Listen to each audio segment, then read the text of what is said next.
Chapter 3 of Mice and Men. Although there was evening brightness showing through the windows of the bunkhouse, inside it was dusk. Through the open door came the thuds and occasional clangs of a horseshoe game, and now and then the sound of voices raised in approval or derision. Slim and George came into the darkening bunkhouse together. Slim reached over at the card table and turned on the tin-shaded electric light. Instantly the table was brilliant with light, and the cone of the shade threw its brightness straight downward, leaving the corners of the bunkhouse still in dusk. Slim sat down on a box, and George took his place opposite. "It wasn't nothing," said Slim. "I would have had to drown most of them anyways. No need to thank me about that." George said, "It wasn't much to you maybe, but it was a hell of a lot to him. Jesus Christ, I don't know how we're going to keep him to sleep in here. He'll want to sleep right out in the barn with them. We'll have trouble keeping him from getting right in the box with them pups." "It wasn't nothing," Slim repeated. "Still, say, you sure you was right about him? Maybe he ain't bright, but I never seen such a worker. He damn near killed his partner, Bucking Barley. There ain't nobody that can keep up with him. God almighty, I never seen such a strong guy." George spoke proudly. "Just tell Lenny what to do and he'll do it if it don't take no figuring. He can't think of nothing to do himself, but he sure can take orders." There was a clang of horseshoe on the iron stake outside and a little cheer of voices. Slim moved back slightly so the light was not on his face. "Funny how you and him string along together." It was Slim's calm invitation to confidence. "What's funny about that?" George demanded defensively. "Oh, I don't know. Hardly none of the guys ever travel together. I hardly never seen two guys travel together. You know how the hands are? They just come in and get their bunk and work a month and then they quit and go out alone. Never seem to give a damn about nobody. It just seems kind of funny, a cuckoo like him and a smart little guy like you traveling together." "He ain't no cuckoo," said George. "He's dumb as hell, but he ain't crazy. And I ain't so bright neither, or I wouldn't be bucking barley for my 50 and found. If I was bright, if I was even a little bit smart, I'd have my own place and I'd be bringing my own crops instead of doing all the work and not getting what comes up out of the ground." George fell silent. He wanted to talk. Slim neither encouraged nor discouraged him. He just sat back and quiet and receptive. "It ain't so funny, him and me going around together," George said at last. "Him and me was both born in Auburn. I knowed his Aunt Clara. She took him when he was a baby and raised him up. When his Aunt Clara died, Lenny just come along with me out working. Got kind of used to each other after a while." Said Slim. George looked over at Slim and saw the calm, godlike eyes fastened on him. "Funny," said George. "I used to have a hell of a lot of fun with him. Used to play jokes on him because he was too dumb to take care of himself. But he was too dumb even to know I'd played a joke on him. I had fun. Made me seem goddamn smart alongside of him. Why, he'd do any damn thing I told him. If I told him to walk over a cliff, over he'd go. That wasn't so much fun after a while. He never got mad about it neither. I've beat the hell out of him, and he could have bust every bone in my body just with his hands, but he never lifted a finger against me." George's voice was taking on the tone of confession. "Tell you what made me stop that? One day a bunch of guys was standing up around Sacramento River. I was feeling pretty smart. I turns to Lenny and says, 'Jump in.' And he jumps. Couldn't swim a stroke. He damn near drowned before we could get him. And he was so damn nice to me for pulling him out. Clean forgot I told him to jump in." "Well, I ain't done nothing like that no more." "He's a nice fella," said Slim. "Guys don't need no sense to be a nice fella. Seems to me sometimes it just works the other way round. Take a real smart guy, and he ain't hardly ever a nice fellow. George stacked the scattered cards and began to lay out his solitaire hand. The shoes thudded on the ground outside. At the windows, the light of evening still made the window squares bright. I ain't got no people, George said. I've seen guys that go around the ranches alone. That ain't no good. They don't have no fun. After a long time, they get mean. They get wanting to fight all the time. Yeah, they get mean, Slim agreed. They get so they don't want to talk to nobody. Of course, Lenny's a damn nuisance most of the time, said George, but you get used to going around with a guy and you can't get rid of him. He ain't mean, said Slim. I can see Lenny ain't a bit mean. Of course he ain't mean, but he gets into trouble all the time because he's so goddamn dumb, like what happened in Weed. He stopped in the middle of turning over a card. He looked alarmed and peered over at Slim. You wouldn't tell nobody? What he's doing, Weed? Slim asked calmly. You wouldn't tell? No, of course you wouldn't. What did he do in Weed? Slim asked again. Well, he's seen this girl in a red dress. Dumb bastard like he was. He wants to touch everything he likes, just so he wants to feel it. So he reaches out to feel this red dress, and the girl lets out a squawk, and that gets Lenny all mixed up, and he holds on because it's the only thing he can think to do. Well, this girl squawks and squawks. I was just a little bit off, and I heard the yelling, so I come running, and just at that time, Lenny's so scared, all he can think to do is just hold on. I socked him over the head with a fence picket to make him let go. He was so scared he couldn't let go of that dress. And he's so goddamn strong, you know. Slim's eyes were level and unwinking. He nodded very slowly. So what happens? George carefully built his line of solitaire cards. Well, that girl rabbits and tells the law she's been raped. The guys in Weed start a party to lynch Lenny. So we sit in an irrigation ditch underwater all the rest of the day. Got only our heads sticking out from the side of the ditch, and that night we scrammed out of there. Slim sat in silence for a moment. Didn't hurt the girl none, did he, huh? He asked finally. Hell no, he just scared her. I'd be scared too if he grabbed me, but he never hurt her. He just wanted to touch that dress like he wants to pet them pups all the time. He ain't mean, Slim said. I can tell a mean guy a mile off. Of course he ain't. He'll do anything Lenny came in through the door. He wore his blue denim coat over his shoulders like a cape, and he walked hunched way over. Hi, Lenny, said George.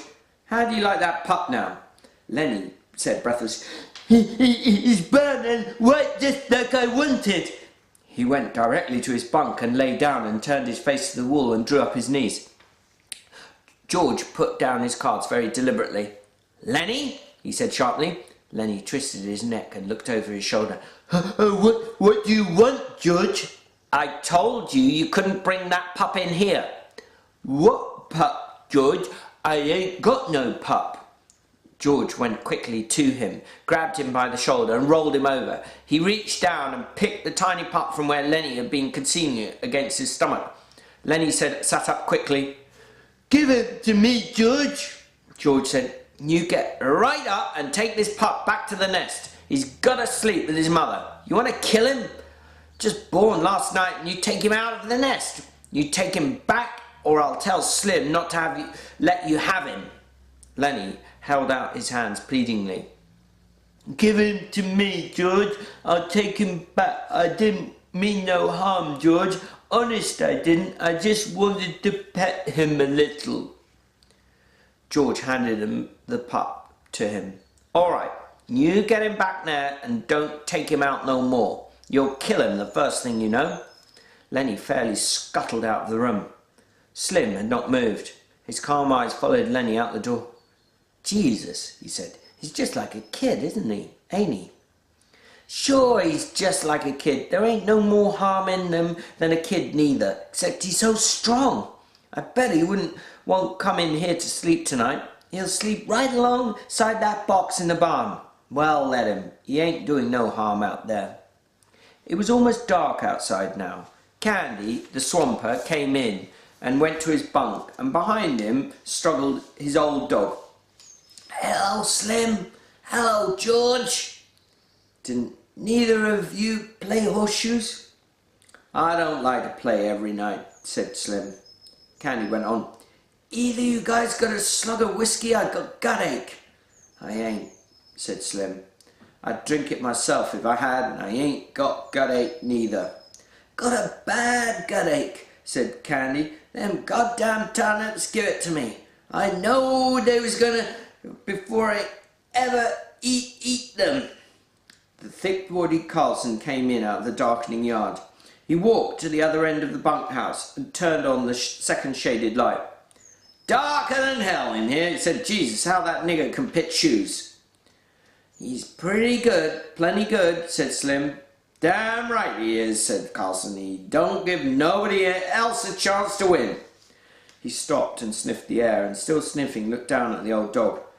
God almighty, that dog stinks! Get him out of here, Candy. I don't know, that stinks as... and nothing that stinks as bad as that old dog. You gotta get him out! Candy rolled to the edge of the bunk. He reached over and patted the ancient dog, and he apologised. I've been around him so much, I never notice how he stinks. Well, I can't stand him in here. That stink hangs around even after he's gone. He walked over with his heavy-legged stride and looked down at the dog.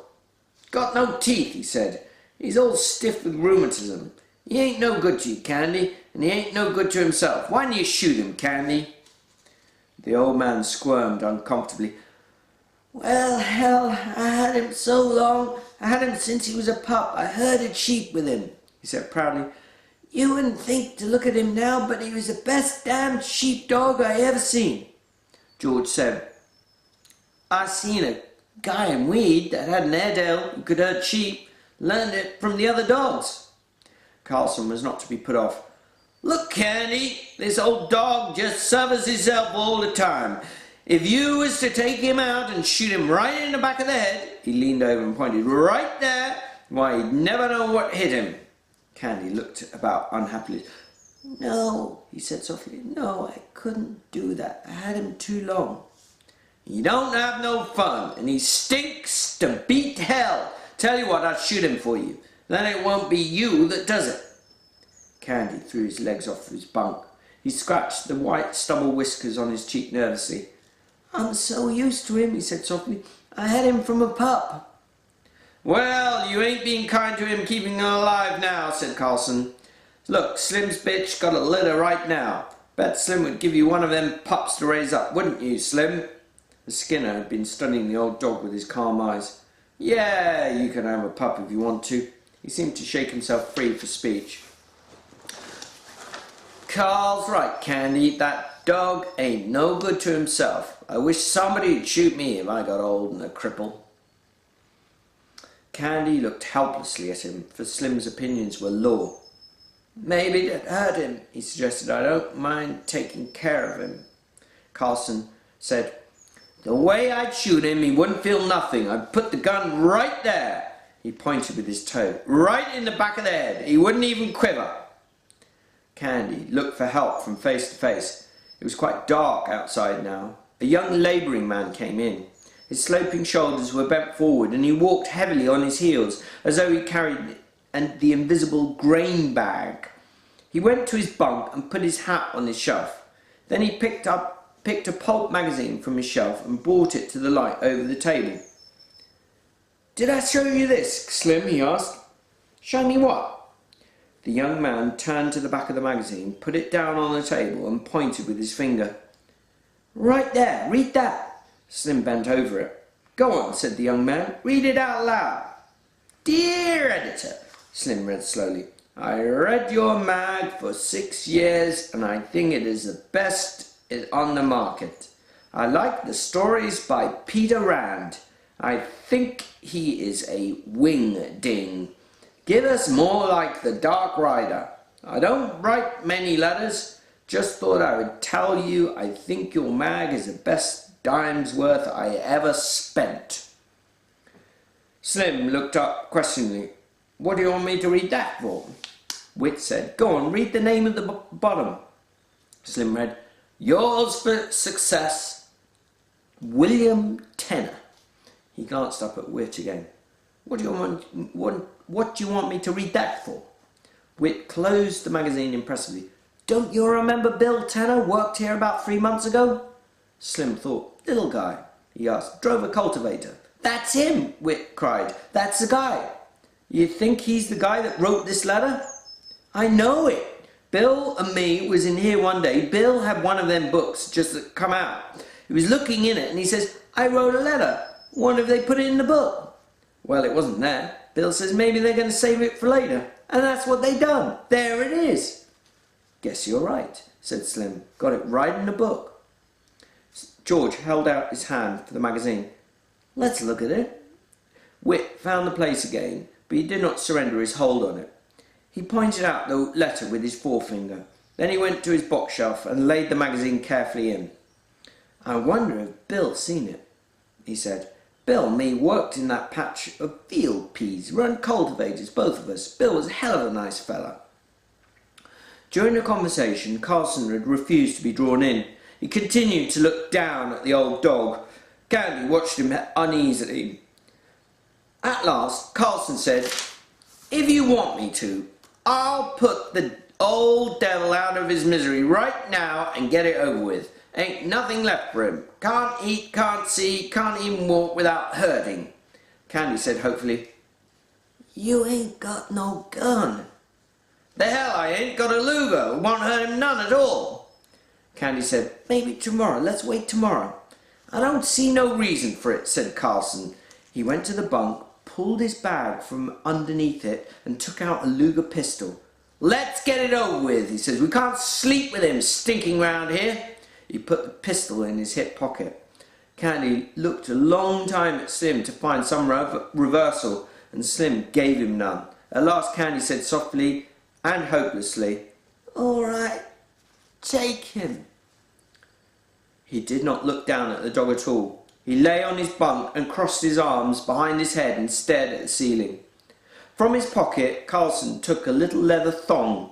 He stooped over and tied it around the old dog's neck. All the men, except Candy, watched him. Come on, boy, he said gently. And he said apologetically to Candy, you won't even feel it. Candy did not move nor answer him. He twitched the thong. Come on, boy. The old dog got slowly and stiffly to his feet and followed the gently pulling leash.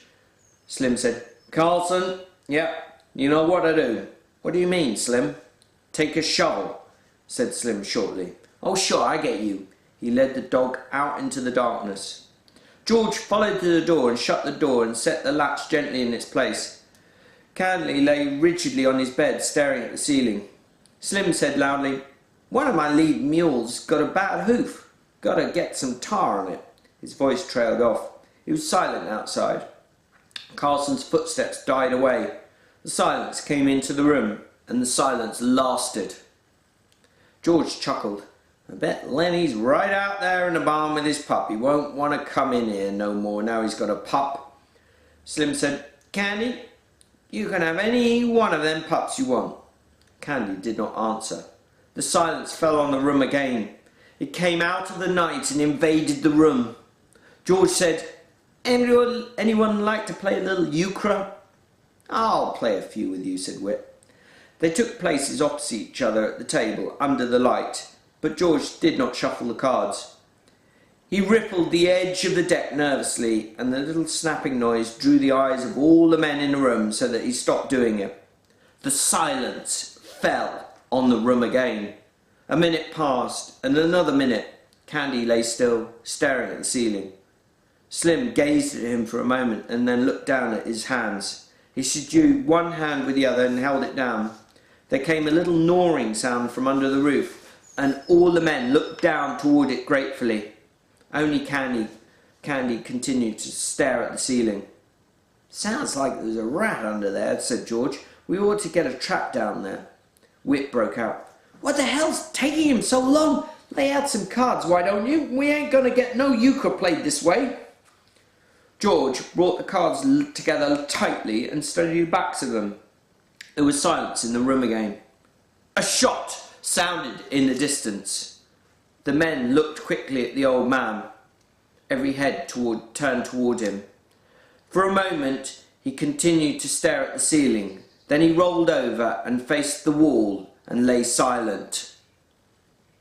George shuffled the cards noisily and dealt them. Whit drew a scoring board to him and set the pegs to start.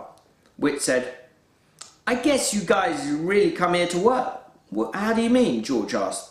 Whit laughed. "Well, you come on a Friday, you got 2 days to work till Sunday." "I don't see how you figure," said George. Whit laughed again. "You do if you've been around these ranches much. Guy that wants to look over a ranch comes in Saturday afternoon. He gets Saturday night supper and 3 meals on Sunday, and he can quit on Monday morning after breakfast without turning his hand. But you come to work Friday afternoon. You got to put in a day and a half no matter how you figure." George looked at him levelly. "We're going to stick around a while," he said. "Me and Lenny's going to roll up a steak."